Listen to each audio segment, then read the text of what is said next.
Welcome back. South Africa has recorded 144 more COVID-19 related deaths, putting the national toll at 12,987.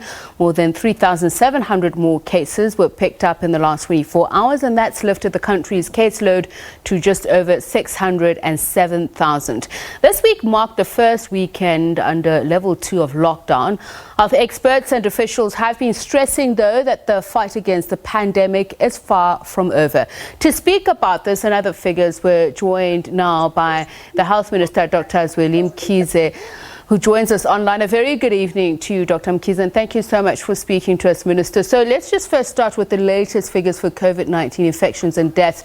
What I quoted just a while ago, or just a moment ago, is that accurate? Is that still the status quo? Well, the latest figures at this point would be 609,773 positive cases. We will be finalizing the mortality numbers in a matter of an hour or so we won't have them right now. But we are very pleased with the fact that, as we see now, the growth in the numbers is slower, much slower than it has been in the last month, as well as in, both in the beginning of August and July, which indicates to us that as a country, we've moved over the surge, and therefore we're at a point where every province is starting to plateau. I'm glad you say that we've moved over the surge, Minister, because the WHO has suggested a 7-day moving average to determine the alert level appropriateness. So, based on the last 7 days, would you agree that we belong in level 2, or should it be level 3 or more? Well, I think it's a balance of a number of circumstances, which level we go to. And this is unique to South Africa in terms of what we call the risk-adjusted approach, where we have to balance both on the side of the increasing numbers of new cases, positive cases, as well as the need for us to open up the economy, which is equally important because we want to deal with the problem of hunger, starvation, income insecurity, and so on. So insofar as the WHO is concerned, they're just giving us a guide in terms of what would be more sensitive as an indication of a change, because our major issue is to always watch that when we move to a next level, we shouldn't actually suddenly exacerbate the increase in the numbers and make sure that we can be alerted if there's a change in an upward surge of the numbers since the lockdown is being eased. So what has been your observation, the figures of the last 7 days? Has it been consistent with a decrease, a drop, and at a national level? Because we do also recognize the fact that provinces are different in their reportage as well. I must say that at the moment, I think South Africa is holding on well. The steady downward decline is maintained. There are daily variations where you find that on one day, one province has gone up 1,000 and more, other provinces are less. But those variations on average are showing a steady decline. The two provinces that we're watching very closely has been the province of Gauteng and KwaZulu-Natal.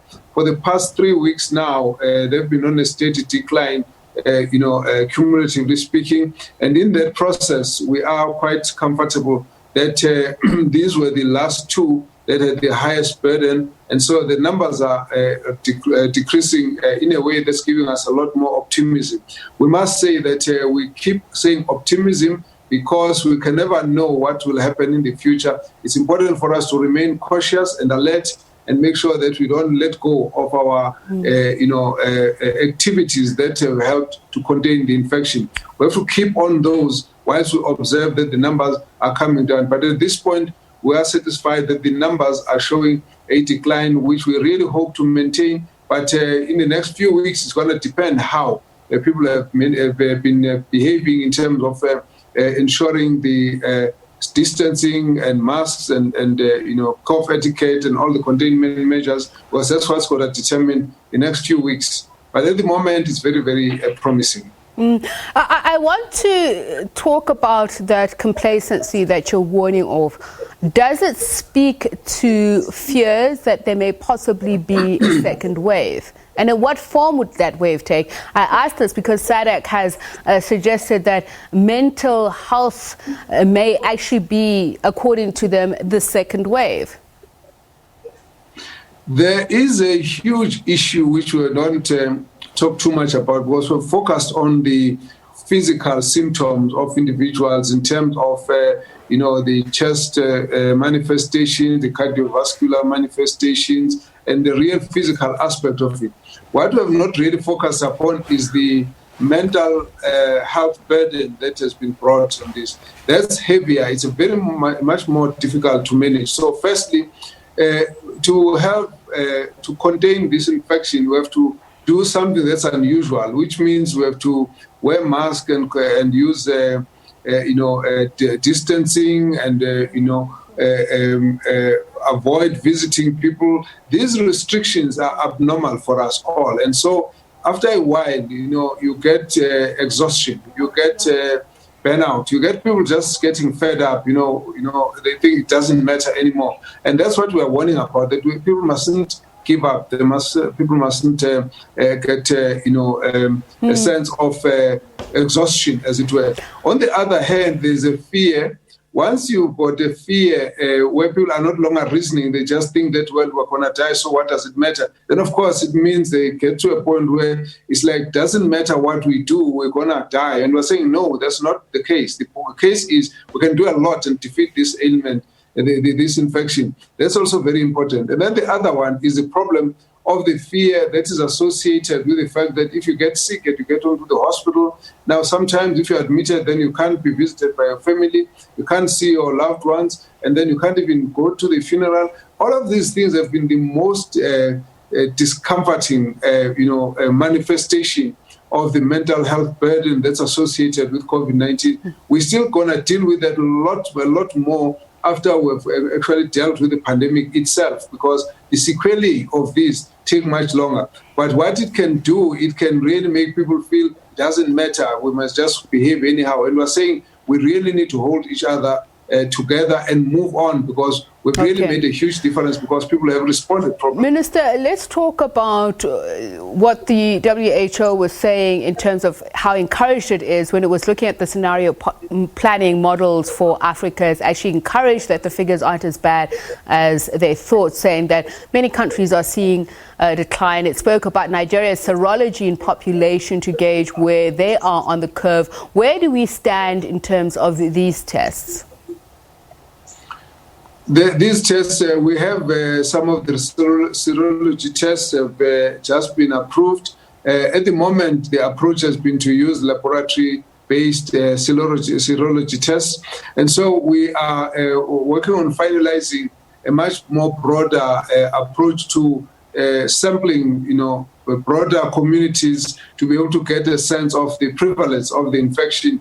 It is important that when we say the numbers are going down, but we must also have a sense how much do we have in the first instance, because whatever numbers we're showing of positive cases, it's not the sum total of all the people who are infected. So we do need to be able to have a sense of the prevalence, as how many people, what percentage of our people could have been exposed to the infection, particularly for health workers and for vulnerable communities, so that we can know how to manage it as we go into the future. So we will be going to that phase, and we're waiting for our Ministerial Advisory Committee to finalize those protocols so that we can actually embark on it across the whole country. I'm glad you talk about the health workers. You concluded a meeting with the unions yesterday. From the conversations that you had, because I'd imagine there's also a lag because of figures coming in, some not really certain in terms of whether people have succumbed to COVID-19, but where do the official statistics for healthcare workers, infections and deaths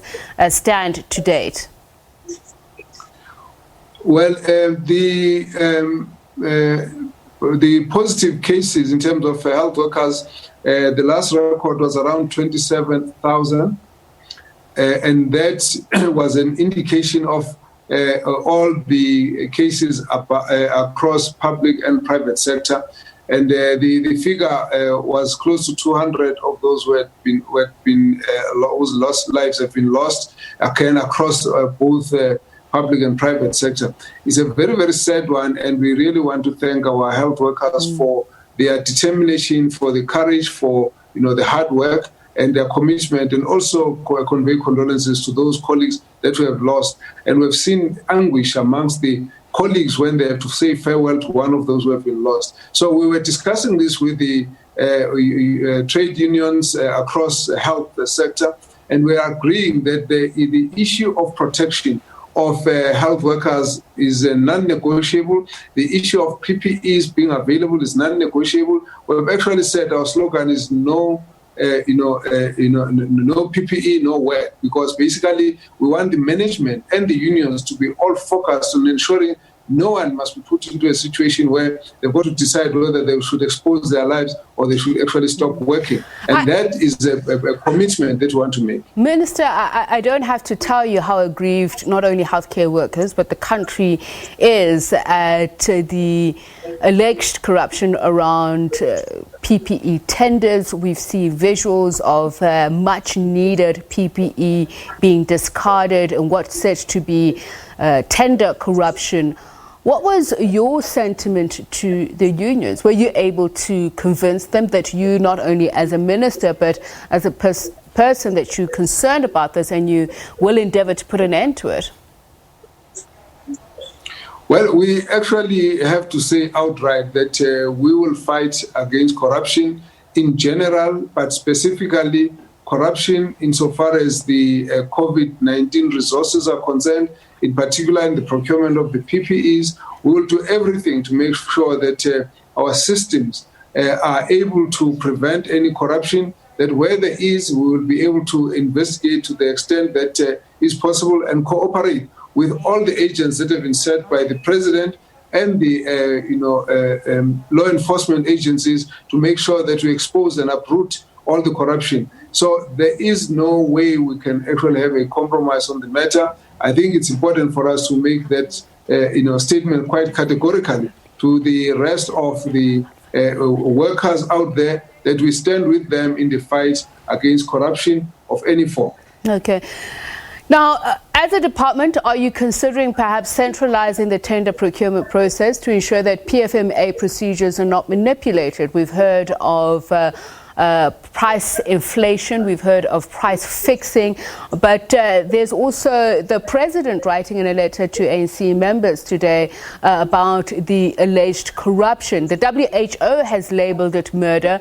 It's something that is doing horrible harm not only to our reputation, but I'd imagine to yours personally as minister who presides over this pandemic.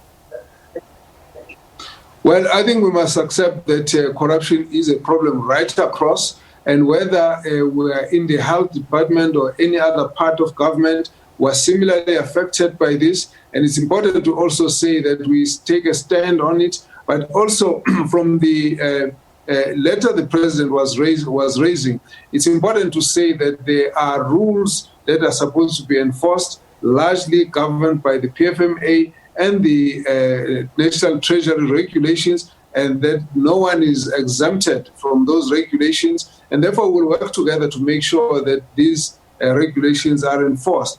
Of course, you will notice that there are various levels at which procurement takes place, and therefore, certain things can happen at any part. We just need to make sure that there's a consciousness amongst all our management that none of this will be tolerated. We have said that we'll work together to ensure that the standardization of quality, of pricing, and of course of the so would a centralized system be more effective, Minister? Because I'm also thinking, and you may say unrelated or is comparing apples and cherries, but if I recall the Life Esidimeni saga, the then minister spoke about the fact that some of these things were out of his purview because they were at provincial level. Would this help if some of these tender processes were centralized, especially at the health department level nationally, to avoid the manipulation of process?